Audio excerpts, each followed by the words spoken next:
Okay, Peter, now say it. He's already on. Yeah, we're going. Welcome, lords and ladies. Hey. We're back with the Dragon Pit. Who would have thought? We are back. We're back. How long has it been? A year and a half. Are you going to ask us? Ask you. What's on our heads? Oh, no. That's not your natural hair Stop color? talking about our wigs. It's a little joke. Cast personality. Yeah, I'm wearing it to hide my identity. We are actually doing this for all our listeners out in the Apple world and Spotify world and your RSS feed. We are now on YouTube because Rachel got a job at Google, so now we have to go to a video format. And you all wanted to see us anyway. Right. And now you know Right. how hot we are. It's kind of cool. Exactly. And the lighting is amazing. It really shows you We like did it. how Okay. the IG models are so hot. I'm like, We're here to talk about the dragon. Sorry. All right, Dragon. We are back. We're back. We are Let's back. get on track. We had a great episode, and that is Seven Kingdoms. Who's Andre's excited? favorite story out of all the George R. R. Out of all of them. So we kind of have two things. We have the Game of Thrones world where we didn't actually do a follow-along podcast with that. It was a little before we got onto the podcasting train. But within that world, you had magic slowly being introduced. Then we come to House of the Dragon, where we're at the height of magic in this world, and it's slowly fading away. And right in between all of them is the story of Sir Duncan the Tall and Egg, called The Hedge Knight, or A Knight of the Seven Kingdoms.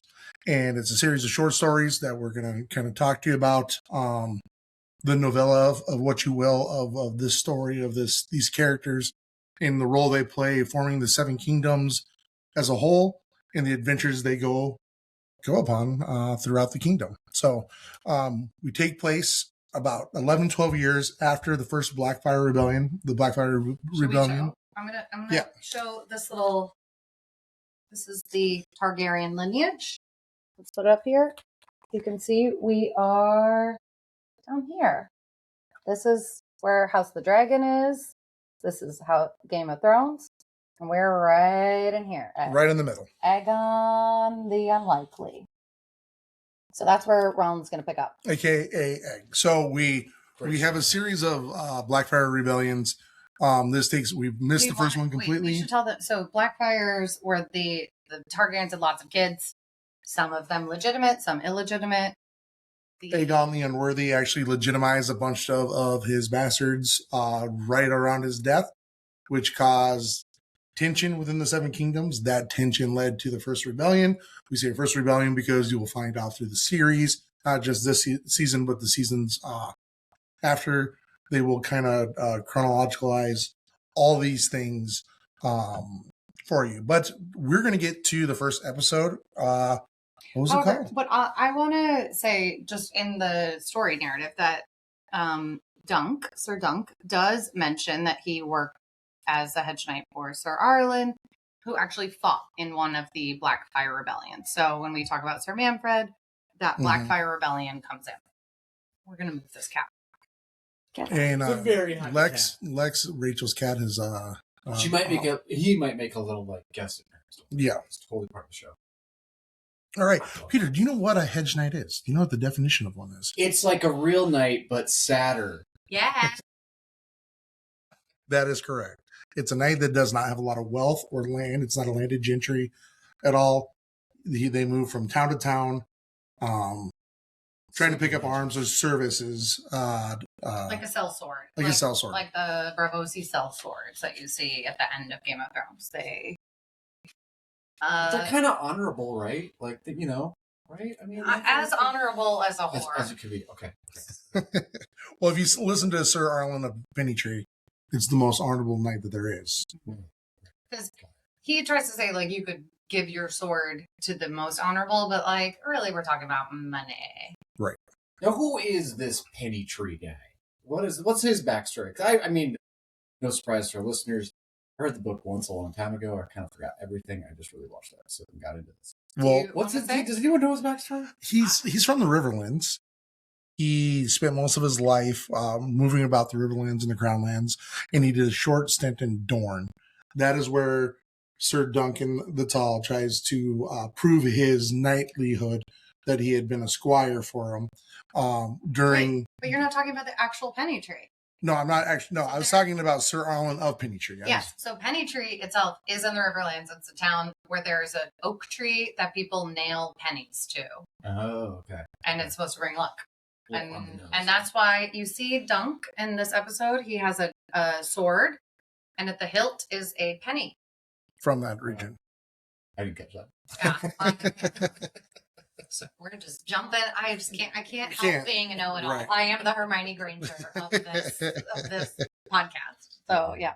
So we start the episode, and I was very excited to see cold openings are back. Cold open. Yeah, that was cool, actually. I did it like was- that, too. It just jumps right in. Jumps right in, the three horses in the rain. He's burying the old man. I just thought exactly how the book portrays it.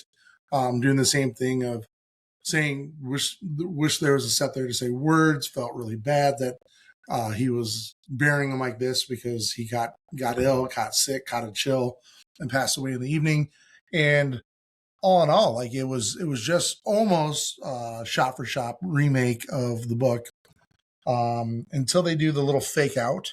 That was my favorite part. Of course it was. A guy taking a shit on Well, camera. it was like, because they like start up like the Game of Thrones The thing. fake out, Where, yeah. Like, oh, here it comes, and then it like switches to him just poop. It's like the grossest poop scene ever, too. So gross. Like I was hoping. Because I think Dunk's hot. And then all of a sudden we start off with him just taking a giant poop. Well, I think it's meant to be sort of like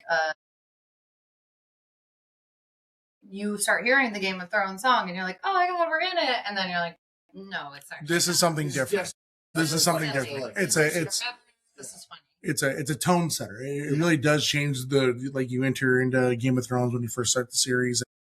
You start out in dire straits. Right. Dark. House of the Dragon, the same thing. You're in dire straits. Like times are good, and then all of a sudden they get bad really, really quickly. And that's not going to change. I think this is kind of the same trajectory. It starts out a little lighter. Things are going to get more serious.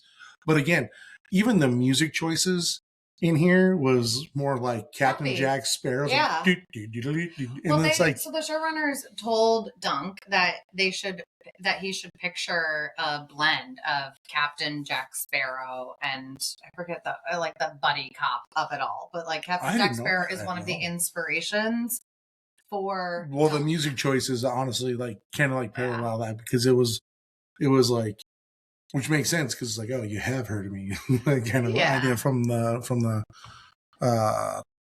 Black Pearl, the Pirates of the Caribbean, good call. I get you. Series. So yeah, I thought it was a great tone change. It was a great tone setter that this is not like the stories that we've heard before. Mhm. That at the end of the day, we are going to see something new, even though it's based in a universe. And in reality, we've talked in the past on the House of Dragon, where before the big civil war that ends at the God's Eye, which we'll get into when it comes back. Is it this year or next year? No, it'll be next year When it comes back. because we only have 6 episodes this Yeah. year, and But that's appropriate, though. yeah, it is. It's a because small this is development. This is only I don't know, I'll pull the book down, but It's like 100 pages or something. it's 120 pages, and I think we made it. I reread a little bit yesterday. I think we made it through like 12 pages. Like, If that. we are If very much at the beginning, and I'm really glad because George R. R. Martin's world is so rich and so diverse. Like it has just so much in it, and this way the showrunners aren't really. You don't have to like make up new story. Like they've got. What I like about it, and we've talked about this in the past, is that it's like the first season of Game of Thrones, where it took the entire season to go from the north to the south. Yep. It took the entire season to get down the King's Road, and we saw all the characters involved and what happens when you get to the Red Keep. That's what this story is, though. It's this story is not the end goal. The whole thing is it's not the destination. It's the everything in between. Yeah. And how people get there.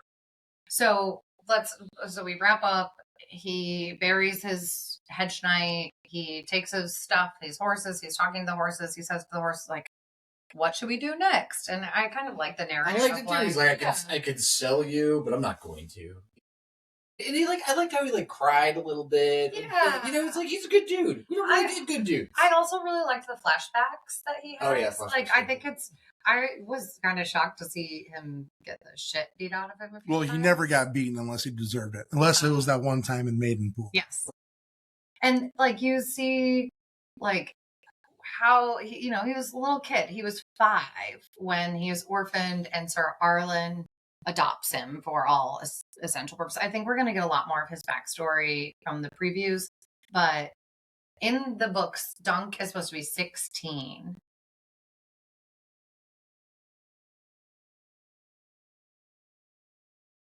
So Dunk is supposed to be 16. The actor in the show is actually 28, but I think Peter, you think he's dreamy, don't you? Dunk? Yeah. Yeah, he's a total babe. He's the boy next door. With those bright blue eyes. Yeah. He's quite dreamy. I totally get it. Yeah. And he's he He's doesn't definitely know. 16 vibes, but I feel like he's a right. Yeah, he's it's supposed to be 16, 17 in the books. Yeah. Okay. Because I think in the books, aging him up, although I think you could play him off as 16, I guess, Egg and Dunk aren't that far apart in age. Egg is supposed to be 10 and Dunk is 16. So they're Right. it makes a little bit more of their...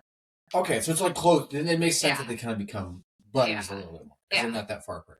I did not know that. One of the things that I really liked about the story before the season even came on, I think the actors did a really good job, is that the way the actors portray each other. Mm-hmm. When you look at Sir Duncan the Tall, this guy's lived in a world of black and white. And the way he carries himself, the decisions he makes, there's right and wrong, there's good and bad, there's righteous and there's evil. And that's how he sees the world. But that's how he was taught by Sir Arlen. And then you get the contrast immediately with Aegon. Right when he rolls up, he's like, fill these oats, do these. He's like, I could if I want to. And he's just I think we should go to the innkeep scene. He's okay, go ahead. They keep saying, even in the book, I get Dunk always threatens to beat him up. Yeah. I know. I'm going to clout you in the ear. It's like copper or clout. Yeah. Straight to violence, dude. Because that's the way he was raised. And again, I think that's the point I'm trying to make is he's right or wrong. You either do this or that. There's no worlds of gray for Dunk. With Egg or Aegon, it's the exact opposite. The kid is inquisitive. You can tell that he's educated.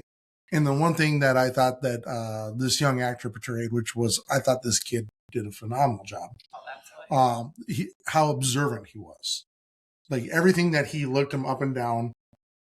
So should we tell? So actually, I think, and I'm an oldest daughter, but Aegon is the 5th in his. So he is the 5th child of 6, but and they don't even know that he. Sure, is but so spoiler alerts. Everybody kind of should know if you're listening to this. Aegon is Aegon Tigger. Spoiler. Yeah, I call him Egg. I think it's pretty obvious, but but I think you're a little kid. You've got kings and queens and lords around you. He's observant. He's got to be on his toes to stay alive in the court system. Right, and you can tell they have come from 2 distinctly different worlds. Even though Dunk doesn't see, he sees a little kid standing outside the inn. Oh, he works for the inn. Fill up the bags. Yeah. Do this. This is your job. If I was in your position, that's exactly what I would do. Kind of mindset. I think the best. So then he goes inside the inn, and my favorite line, I think, from the entire episode is the innkeep woman who says all knights are built the same as other men. I never knew a joust to change the price of eggs. And I was like, this is, as the relevant, sort of political, relevant, right? right? The kings and queens, and we talk about this in House of the Dragon too. The kings and queens can play their games, but the life of the common people, the small folk doesn't really change. As a small folk, as a man of the people, just kidding. I'm securely in the 1%. Okay. Oh, you're no knight. You're no knight. Yeah, definitely. I'm definitely that drunk Targaryen in there when you walked in. Yes. So then we see the drunk Targaryen. Did you catch the little nugget though? Because Targaryens can see into the future. Some of them can. And he comes in there and he's like, "I've seen you before." Because I was like kind of confused. Yeah. What the hell is he talking about? Yeah. And I He was like, says, I've Targaryens seen are you dream- in my dreams. Get away from me. Right. So I don't know if that's some foreshadow. I legitimately cannot remember it. So I don't know if that's a thing. And then he's a Targaryen because he puts down the Targaryen coin. Yep. And she grabs Yep. it. Obviously, must be like very valuable or whatever. Since I talked about the pennies, I should, and I think the coin, because he throws a coin at Egg as well. So the copper. there are Copper. different, he throws a copper. So there are 3 different types of coins. There's the silver stag, which is, there's the gold dragon. Okay. And Is that's that the most valuable. And then the second most valuable is a silver stag. And we're going to talk a lot about the Baratheons. But the reason the stag, the Baratheon, is on the silver coin is because Boris Baratheon was really close friends with the Aegon the Conqueror. And so the money... He was his bastard half-brother. Yeah. And Aegon's the OG Targaryen. OG, Aegon the First. Very beginning, started this whole thing. And then you've got the coppers, which have the 7 pointed star on them. For the religion. So you see all 3 of these coins in this episode. I'm getting real nerdy. Yeah, that is Sorry. Like, I got excited because they zoom in on each of these different coins, and then you have the penny. I don't remember seeing the silver stick. Well, that must be It happens a little later on. Okay. Yeah. With the prostitutes. So his brother, Darren, puts the dragon down, and then Dunk throws Egg a copper. Mm-hmm. And Egg looks at the coin, and he says, I know you'll scoop it up when I leave. But I don't think he's put two. I didn't put 2 and 2 together until just right now that they are. Well, this is literally why we do this episode. Yeah. Okay. I had no idea. So I would have done the same thing. I bet Rollins did. Didn't you notice these coins? I did actually. Yeah. I also thought it was very interesting. I didn't put together that all 3 of them were in the episode. Like, I didn't think of that as a point, but yeah, I was like, yes, it was. You saw the money exchange, and it was like specifically put down and zoomed in on. Yeah. With intention. Yeah, because you as the audience were, I think, supposed to get a hint that this guy was a Targaryen who's passed out, and then like, why would Egg bend down to pick up a copper?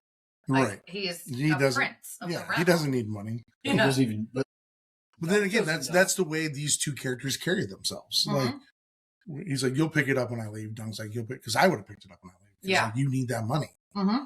And Egg's like, "I don't need money." Good. He's like, I just want an experience. Take me with you. Nah. So he comes out and he sees him in his full-on chainmail and everything. Yeah, he goes in, he eats the crusted, was it chicken and lamb, and Yeah, duck. ate it all up, came out, and was like, he's got to get back on the road, and the kid's riding his horse. He's riding his war horse, pretending he's a knight. And one of the things that I thought was a little different from the books in the show, in the books, Dunk's like, get off of there. Like, hey, kid, get off there. In the show, he was a little more serious tone. He was like, thief, you can't be on there. But again, I think that is a good way to portray the character as a whole, because it's kind of hard to write nuance when you're portraying a character. And I thought that was, it stayed true to the true to form of who Dunk is, of World's Black and White. Yeah. Okay, so then Dunk rides off without him. He gets to the Ashford Meadows. So Ashford, actually I should put a map. Ashford's in the Reach. They are part of the Tyrells. So, like the breadbasket sort of Westeros. And Agriculture, baby, where the money is. yeah, and all 3 of us from Midwest. But It's basically the Iowa of yes. Game of Thrones. But Ashford is a relatively minor house. However, they're trying to sort of like dress everything up for this pageantry that's happening at this joust. And things are coming back. And the reason why this tourney is big is because half a decade ago, people were really at war. So there wasn't a lot of knights going to these tilts. They weren't jousting. They weren't doing these games across the realm, because they were actual war. So the reason why this was a bigger deal than most would put together was, this is like one of the very first tourneys that's like bringing people back, bringing people to the Coliseum. Yep. Well, so they're taking the show on the road again. It's like they're kind of bored. They have nothing else. They're not killing each other in real life. So it's like, all right, let's start the games up again. Right. And here we go. Yeah, I was just so excited to see all the color, all of the like. There's tons of flags. Flags. All the and heraldry. pretty well done. Like, there's tons of like Yeah. interesting flags and like things I didn't even know like were houses in Game of Thrones. It's cooler than medieval times. Like the guy that he meets that's like dueling right when he gets in. Mm-hmm. And he has like I've never seen that one. The Fossaways. The Fossaway family plays a big role. So the first thing happens when he gets to Ashford is he wants to enlist in the tourney. Oh, so he walks up to the squire of the Lord of Ashford. Yeah. His name's Plumber. And I mean, I feel like you guys would love this part. First, he hits his head on the door. I literally wrote hitting his head. I did think the guy like hawking the loogie and spitting in the cup. I hated that. I think that's one of the most disgusting sounds in the world. And the guy's like, and doing it, and he does it multiple times. It's like nails on a chalkboard for me. Well, and then her chair. Oh yeah, but he was just messing with him. Right. I know. But he was like doing pithy comments. It kind of creeped me out a little bit, but I was like, Dunk is so dumb. So like in the book and I'm sure we're gonna see it at some point, but Dunk has this like refrain that his old boss or Arlen used to say, which is like Dunk as thick as a castle wall. Mm-hmm. And like Dunk thinks he's really stupid. Like Dunk, I don't know if Dunk is actually as stupid as he thinks he is. No, yeah, he's not, but he's been told he's dumb all the time. His whole life. So he thinks he's an idiot. And he's like, oh no. Like I think it's just sincere. Right. And naive, maybe. I think it's naive, and I think it's a product of his environment. And I think that's the story. You're products of your environment until you break out and change your environment. Mm-hmm. And I think that's like, even when he's talking to the horses, like, I could sell all three of you and eat really well for a couple of years, but then that leads down to robbery and begging. And that's not what a knight does, because he was observing, he was listening to everything that Sir Arlen had taught him. Even though Sir Arlen might have not been very quick to praise him, at the end of the day, he fundamentally understood it. And I mean, not to jump to the end, but like he does the same thing for A, and I think that's why A instantly like kind of falls in love with him, because he's not trying to exploit the relationship of who he is. He's like, I'll take care of you, blah blah blah. And we'll get into that in a bit. Well, so then Plumber says like, okay, well, you can enter this tourney, but you gotta get somebody to vouch for you, and you need to clean all. You need some kind of street cred. Yeah, and actually, I think what I noticed is like he is not taken seriously until Dunk turns and walks away, and you can see Sir Arlen's shield on his back. Mm-hmm. So even though Egg makes fun of him for having like a rope as a scabbard, he does have some credibility because he has the heraldry. He has the sword. He has the Pennywise tree. Yeah. He has the things that would lean to his story as credible. And he's so big and so tall that they're like, I don't know, maybe it'd be like a good joust. It'd be fun to watch him. Like, he's not gonna win, but it'd be fun. He's like as big as a house. Yeah. Might as well. We're still talking about like during the show. I thought that guy did not want him to join. Like he's like you're. No, I think he warned them. Yeah, I think he warned them. We don't want mercenaries. We only want like real knights. There's princes about. There's like real people from King's Landing here. You know, it's like we don't want like some. That's why he says you have to have somebody vouch for you. Yeah, and that's why he goes on. Like, he goes on the journey of finding someone to vouch for him. Yep. Right. So then he leaves. He goes over to get Manfred. So it is in the Blackfire Rebellion that Sir Arlen and Dunk would have fought for Sir Manfred. Mm-hmm. And so he's like, well, this guy will vouch for me. He has to. Like, how can you forget? Yeah, how can you forget me? And my master took a wound for him. And he gets there and he sees these like two... Your hair getting in the way? He sees these two, like... I loved that they... Like, I feel like so much of Game of Thrones is like not had color. Like, these... hookers are just like well dressed. They're funny. They're wearing wigs. They're wearing wigs. Red wigs. To be exact, they're wearing red wigs, which I have that problem. They kind of tease him. No, I know. Yeah, why don't? Yeah, you don't need.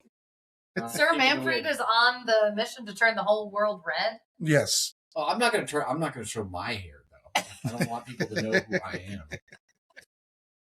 Like I do, Dunk is like, why you gotta be so mean? Right. He's like, you don't need to do that. Like, but he's like, come on, guys, stop picking on me. but then that speaks to the character That's of, who he is. like, you don't have to do that. Like, that's kind of a dick move. Yeah. But he says the whores say you gotta come back. Like, he's asleep right now. And that's when we see him walk and sees the Fossaways. So The Fossaways. we want to talk about the Fossaways. The Fossaways are very interesting. I mean, all the apple puns. Oh my god! Like, knock the how- seeds out of him. He's rotten to the core. He's the elder branch. He's on the elder tree. branch. Like, Knock the seeds out of him was like my favorite part. Like sitting there, just getting I didn't pummeled. know apples could be so violent. It is such a good because so there's two of them. There's the guy that's Yeah. being a dick. That's Stefan. That's the Yeah. that's the one And we're they're referring both to. at this point wearing red. Correct. apples, And okay? then Raymond Yes. Then the cousin is the also one. wearing little red. guy. At this point. Yeah, who's squiring for Stefan Mhm. at the tourney. Raymond's also the one that was like, "Hey, what are you doing? Yeah. You want to go to a party?" I loved. He goes. Stefan says he's like, "Do you want to fight?" And he goes, "You got a long sword there." And Dunk goes, "It's mine by right." And Stefan That's goes, weird. "That's a weird thing to say." Like, Okay, yeah, come on. Dunk is just like, "It's mine." He's like, "Okay." Like, I didn't think it was that. Right. Well, but then again, like when you're told you're dumb your whole life, and like Yeah. something else is like, oh, it's like, why do you have that sword? It's like, it's mine. Yeah. Okay, so then blah blah blah. I loved how he called him Half Man. Yes. The first Half 'Cause Man you know reference. Who else was called Half Man? Oh, Tyrion. Tyrion. But They call him Dunk Halfman. Yeah. Yeah, because he's half man, half giant. Okay, wait. Sorry, we didn't even talk about the two reference. So Dunk is like George R. R. Martin has admitted that Brienne of Tarth His is a lineage, descendant of Sir Duncan the Sir Tall. Duncan the Tall. Do you know who else George R. R. Martin has rumored is a descendant of Sir Duncan the Tall? Mance Raider. No. No, I don't know. Hodor, Oh, yeah. Nice. who is also rumored to be half man, half giant. Which is Half Man. So the fact that we got half man in here, I was like, Right. oh my god, is this a Hodor reference? The only thing is, I'm going to Say it. is that, like, I love the actor. Don't get me wrong. Hodor? No. The guy's Yeah, playing Dunk. But shouldn't he be, like, 4 inches taller? Because I feel like he wasn't Okay, he's that 6'6". much taller. He's supposed to be 7 feet tall in the books, and he's Right. 6'6" in real life. 6 inches. Well, it's 5 actually inches. huge. It's only By a 5 lot of inches. bucks. I honestly, if you're 6 on inches is Tinder, huge. you'd probably be around. Where we're located, if you're over 6 foot, you're a giant. Yeah, I'm just saying, though, like, you know what I'm saying? I think he's still bigger than everyone. They're like- definitely showing that he's bigger than everyone. Yeah, Just- yeah. They do it by him hitting his head on every doorway that he walks. Yeah. It just smokes his head. So anyway, I like freaked out about the half man comment because I was excited about the potential Hodor confirmation. Yeah, I didn't even put that one together. Because so the next novellas, there's supposed to be, it's a Night of the Seven Kingdoms. There's supposed to be 7 novellas, 1 in each kingdom. Mm-hmm. So we're currently in the Reach Kingdom. We do not have the North Kingdom novella, but Is George R. R. Martin writing those and not the end of the king? yes, theoretically. And again, theoretically, let's be real. George R. R. Martin has finished. I'm going out and saying this. He's finished The Winds of Winter and he's finished The Song of Summer, and he's just waiting to die. Okay, So well, no one can ever obviously- criticize him. No, you didn't. I read agree with that. Okay. I agree with that. Sorry. We're I think he doesn't want to be Guys, criticized for ending the movie. We're big fans. We're diverging. Okay. We're diverging. Sorry, this is me. I did that. I'm sorry, but I do But that was a fun know little fact. that Fun little tidbit. Hodor. I know that you two love a Hodor I love reference. Hodor. Oh. Okay. So blah blah blah. Then So Raymond's like, "Hey, you want to go party?" yeah, and he says, "Oh man, I even wrote in my notes Peter vibes." He goes, You hungry? Dunk responds, always. Always, dog. Like, oh well, I liked it. I felt like it was giving real Peter vibes. My favorite part is when he goes the thing, he's eating, and then Lionel calls him over, which we'll get into. Yeah. But then he's like, "Why are you here?" It's like dinner. Yeah. So he goes in, like Lionel. It's wonderful Baratheon pageantry. Lionel makes a speech, and then and he says, "And now we eat the birds." And Dunk is just like so excited. He's never just like had them. And he's like. Awesome. That was cute. So wait. I wanted to bring, before we get to Lionel, because this is the handy dandy book. The back page, this is a picture of Robert Baratheon. Can you see it? Versus Rhaegar. Versus Rhaegar. Visual medium people. Sorry, we're on a visual medium as well. Yes. What do you all think this looks like? It looks like Lionel. Oh, yeah, with the stag helmet. Stag crown and the yellow and the... Well, that is their sigil and house. Yeah. You got way more into that than I did. I mean, I get excited. I love Robert Baratheon, my good old boy, Bobby B. Well, tell them the backstory, why it's relevant. So, okay. Well, we meet Lionel. I think you guys can agree that Lionel is like the coolest character. He's a man. He's like, if I was a lord, that's what I would be. I would be that. Yeah. You'd want to be that. The other thing in the book, though, you'd want to be Lionel's supposed to be almost as big as Dunk. Yes, that is true. Yeah. He's supposed to be almost, and so like that's the only little nitpicky thing I have. He's not quite. He looks like a smaller guy. You know what? Like I'm bigger in real life than that actor. That's for sure. I mean, okay. So Lionel Baratheon at this time, he's a little bit of an elder statesman. He is Robert Baratheon's great grandpa. I feel like I don't know if I want to go. So he has a son. The son is engaged to a Targaryen. And that marriage doesn't work out. I won't spoil a bunch of things. But one of Lionel's sons does end up getting married to a Targaryen. And so Robert Baratheon is both half Baratheon, half Targaryen. So there's like a good through line of this laughing storm. So Lionel Baratheon's called the Laughing Storm. Why is he called the Laughing Storm? You told me. Jovial. He's always laughing. So as soon as storms in. No, it's not that at all. It's when he goes into battle. As soon as somebody rains a blow and lands a blow on him, he just started laughing. You could see uncontrollably. He was like, "Oh, you hit me," and he just cracked up laughing.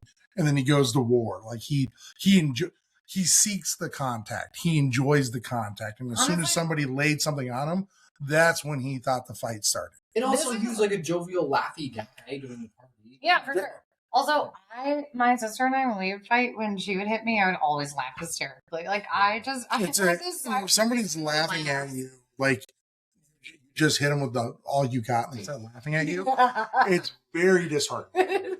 It's like, oh, shit. I couldn't help but laugh. I don't know. Even when I get, like, hurt, I just laugh. One of the things that I loved was the entire thing is like, yeah, he's the guy in charge. They're in his tent. He's holding court. Mm-hmm. Who doesn't like to hold court after a couple drinks? But the thing is, he truly had like the heart of a poet. Like in the way he was saying things and the way he looked at life. He started with the history of jousting. Correct. He was waxing poetically after a couple brews with the boys, lost his train of thought, brought it back, and he's like, "Who's that big bastard over there? I don't know him. Mm-hmm. Come over here." Brings him over, calls him to the mat right away. He's like, "You're either here for my hand or my head." Yep. And he's sitting there like, "So what is it?" And then Dunk gives the best line. Dinner. And I also like that. But always try to fight the big guy. I right. Like that. Yeah, have you ever been punched in the face as a big guy? I've been punched in the face. Yeah. Just because I'm the big guy sometimes. Because people want to take out the big guy. But I also just think like looking at the whole interaction, the first thing he does is size him up. Yep. He sees the biggest guy in the room. He sizes him up and wants to know why he's there. Yeah, like I don't know you. I've never seen you before. But again, from his lineage, you can tell like he's inquisitive, he's intelligent, and even though he's a little bit like I said, a heart of a poet, but a little reckless. Yeah. He knew that the guy was not a threat after his answer was. And then he's like, all right, you're going to come drink with me. And then all of a sudden you see Dunk with the stag helmet on. And he's just like, I thought actually the best line, because he says well, like, if you're going to be tall, be tall. Right. And like this, so we haven't gotten to his moniker that Dunk gives himself, but like this, if you're going to be tall, be tall. Right. And that's carry yourself that way because you've been cowering all night, kind of thing. And he asked him, like, why don't you stand up straight? And Dunk says, like, I learned to go unnoticed. Right. Because Dunk is from Flea Bottom. Like, he is a poor And he's kid. a squire. And He's a squire for a hedge knight. So it's not like they have money. So, I mean, if anything bad happened, he was the dog that Arlen kicked. Yes. Like anything bad in Arlen's life, he was the dog that he kicked. Mm-hmm. And there was a lot of things that happened to Sir Arlen. He lost people from his town. His squire was a part of the Penny Tree family, I believe. And so he took Dunk in, I think, altruistically, but also to fill a void in his life of regret and sorrow for not being a better teacher. And that's why he does teach Dunk the things he teaches him.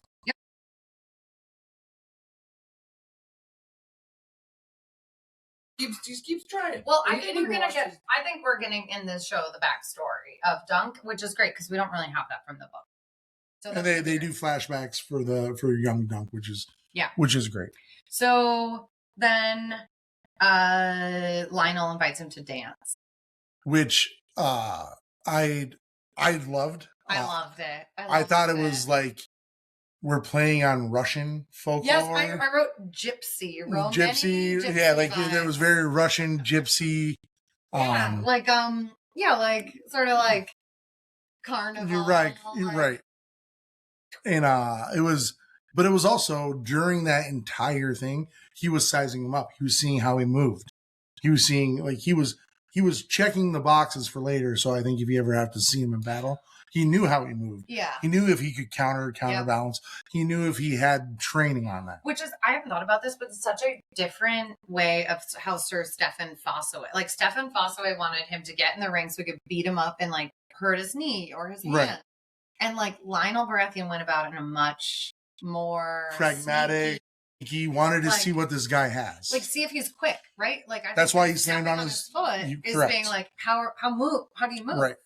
And then he plays it off in jest and he pushes him and he goes, oh, this guy is, I think Lionel looked at him and go, this guy's not a villain. This guy is what he is. But that's things like he sized them up. And I think he not only sized them up physically, he sized them up mentally and emotionally to see if he had what it took later on, which we'll find out. But didn't Dunk stomp on his foot? Yeah, at the end. So at first he gets stomped on and then they kind of dance around and then point, counterpoint. Gets him back. Wins him because I think a lot of people see a big guy and think he can't move fast. Like he doesn't have grace. Yeah, which is the opposite of Peter, right? Rollins has quick feet. Quicker than most people, and I'm a good fan of supper. Who isn't? So they do their little dance. God, I love that. And then you see them and they're both drunk, and Dunk is wearing the stag crown. I love that. And I have so many favorite lines. Because then Lionel says, I'm like, don't agonize too much. And Dunk says, I agonize a lot. Sometimes I agonize too much over agonizing. And makes me agonize again. Yeah. It's like, oh man, Dunk's got a little anxiety loop just like me. But it's also I think it comes from a fear of what Sir Arlen said. Like he'll never be good enough. He's not smart enough. Yeah. And even though that, I did in the flashback is am I to be a knight like you? And then Sir Arlen doesn't say a damn thing. And he's like, he always intended me to be one because he always had that hope in him. And but that's also a thing that speaks to the character of Dunk is that he was always an optimist. Yep. Even if things were dire, he always had they always had my back. Yep. They always wanted me to succeed, even though we find in the world that's not always true of people. Yep. So Dunk says he's gonna enter the tourney, but he doesn't think he has a chance. Lionel says, I agree. But then he says, but it's a great honor to test oneself against a worthy foe. And Dunk is like, oh. Okay. He doesn't know what the fuck that means. But he's like, and then okay. Lionel just takes his crown and gets over the table and walks off. It's like kind of annoying how like Lionel clearly could have helped him. You know what I mean? Like, yeah, but in a man, listen, a man in that position. What do I do if I lose everything? Well, I don't think that. He also says he's really Dunk at that point. I don't think Dunk is smart enough to realize that he should ask, because he still thinks he's got his hopes up for Mansfred. Right. Still, well, I'm not saying to ask. I'm saying, shouldn't Lionel be like, okay, this guy's good. I just danced him. He's got some good footwork stuff in my foot. I don't think he knows. Like, why can't he just like let the guy in? But that's because there's a difference of a person that lives the world in gray and a person that lives in black and white. Why can't he just be like? Because he didn't ask. And Dunk says to him, like, you're like, he says it's different for you because if I lose, I'm going to lose my horse. And then he's like, he goes, yeah, you are. It's like, I can't relate to what you're going through because I'm going to like lose everything if I lose this. Right. So Dunk tells that to him, and can't Lionel like take a hint? Can't Lionel be like, no, Lionel. You know what I'm saying? Well, maybe he will later on. Yeah, maybe.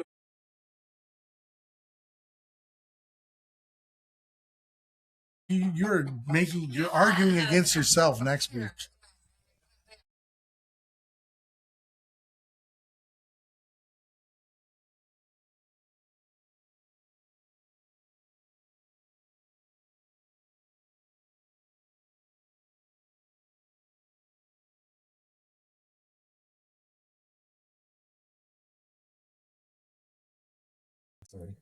we're almost done. Because he goes outside and he sees Sir Mansfred. Sir Mansfred's making out with two girls. And he asks him, like, will you vouch for me? And Sir Mansfred says, like, dude, we lost. Yeah, we lost many dudes. I don't know who you are. Like, my dad lost a lot more than just a wound. Yeah, we took 800 men into the marches that day. Who cares that you're tall? Like, you basically looked at him like, I don't know you. Which, like, Dunk thinks that, like, he should remember him, but I don't know. I mean, well, I think that I do kind of get it. Of sellswords, like, but he was kind of a douche, though. I didn't really like that. Right, he is a douche, but even though he has red hair.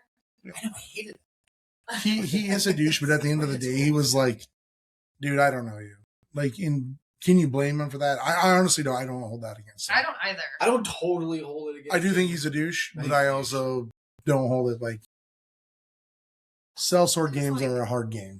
There's a interesting thread here of like there's so much excess amongst the royalty. You know, they've got like he's got like at least 3 whores on retainer at this point. And there's princes about. Like he's got bigger fish to fry. It's just like he can't relate to somebody like Dunk. And there's such a class disparity between them. Like and then ask him to go to bat for him. He's like, I don't know you. It's honestly like it does show Dunk being an idiot. Right. Well, that Dunk would even think that he would vouch for him. But I think that Dunk thinks in the world of we did this for him. There's no way he's not going to do that for us because we pledged our loyalty. We went to war. My liege lord took a wound. Like in his mind, he's like, we checked all the boxes on what it is to be a knight. Right. We did everything that was asked of us. You can't. The least you can do is say, yeah, you did that for us. In reality, that guy was pampered his whole life. He didn't go to war. His father went to war. Yeah, and he was like, look, we already paid you money. Like, we gave you the money. You're a sellsword. Like, right. Like, yeah, he has, like, we're a hedge knight. Like, you have no other purpose to me than this. Yep. So then Dunk heads home. Discouraged, and he finds a little egg at his campsite. And he's cooking him. Thief. What are you doing here? He says, Egg gives him a little bit of a hard time because he's like, I did all this stuff for you. I would have raised your pavilion, but you didn't have one. It's like, I looked through all your stuff and you're poor. You're poor. You don't even have. I knew that by the belt, but like, I just wanted to remind you that, like, I want to remind you, bro, you suck. No, and he's like, so because there's no pavilion, they lay down And he does a good job. He does what a squire is supposed to do. He sets the fire. He washes their clothes. He makes like a little stone. Yes, he blocks. Yeah, he blocks the horses so they don't run off. He combs them down. He does all the things that a good squire would do without asking, without having to be taught it. Yep. He knows exactly what is expected of him. And in the world of which I think Dunk views it, he goes, "This could be helpful." Yep. And then he goes off on his little diatribe of, coming with me is not going to be a good life, but I will treat you right. Like, I'll treat you better than I was treated. I won't beat you unless I have to. And like, we've talked about how many. To him, like, I've only got you for this tourney. Right. Like, but if you're good, maybe we can work a deal out. Yep. And like, he talks about beating him, though. I think the beating thing actually makes sense because that's, again, him being thick. That's how he learned his lessons. And he's already being taught by Egg. He's already learning from Egg, and he has no idea yet. Yep. And then they lay there. They see a shooting star. Well, I wanted one line before that. One other thing before that? When he says his pavilion is the tree. Yeah. And he goes, but trees leak. And he goes, aye. It's like, yeah, all right. Like, and that's kind of like the one, like, you're right. Like, he's willing to submit to the point. Like, like he has pride. Dunk has a lot of pride, but he's also like kind of willing to realize that he. You don't know what you don't know. Like, yeah, good point. So they're laying there. They see this shooting star, and Egg says, "Falling stars bring luck to those who see it." And then he like turns over, and then Dunk realizes, like, oh. Well, Egg says everyone's already in sleep in their silk tents with their pavilions. Yep. And he like spells it out. Everyone's already in bed under a silk pavilion. Egg really You're not. Spell that out. He spells it out for him. He says, "So the luck is ours alone." The luck is ours alone. I think that's a really nice little phrase. Gave me goosebumps. It did. It's very like, but it's a telling story of like we've said in the books, they are closer to age than the show portrays it. But it's Egg's learning what a good role model does through this guy, and that's the North Star for him. Like that, like Egg sees that in Dunk, he gives without reservation. He's gonna do what's right, and that even though Egg's a little shit. Like, let's be real, he's the fourth boy. His oldest brother Darian is supposed to be taking care of him, but he's drunk at the bar. He's drunk at the bar, which Dunk meets right away, and he's like, "Get out of here." And then we're gonna meet next week in the previews. They saw the prince that's who's about. It's his other brother Arian, who's kind of a shit, and then Aemon, who we all know from Game of Thrones. Yeah, well, I don't think we see Aemon at all. I don't say in this story. I don't even think we talk about. Maester Aemon, who's at the Wall, who mentors Jon Snow and Samwell Tarly, great guy, is Aegon's older brother. Right, and then he has two sisters. He's old. In Game of Thrones, not in this story. He's no, in this story, I think he's 2 years older, so he's like Egg's supposed to be 8, so Maester Aemon, it's 10 at this story time. So, I mean, and they're buds, but Maester Aemon is already wanting to be a maester. So he's studious. He's not like his older two brothers. Yeah. The drunkard ones, like, I'm the man, and he's like, I don't need to deal with this. Which a lot of younger brothers did go to the Citadel because of that. Yep. Anything else that we're excited about this season without giving any spoilers away? More than we have. I just like the reason why I like this story so much is that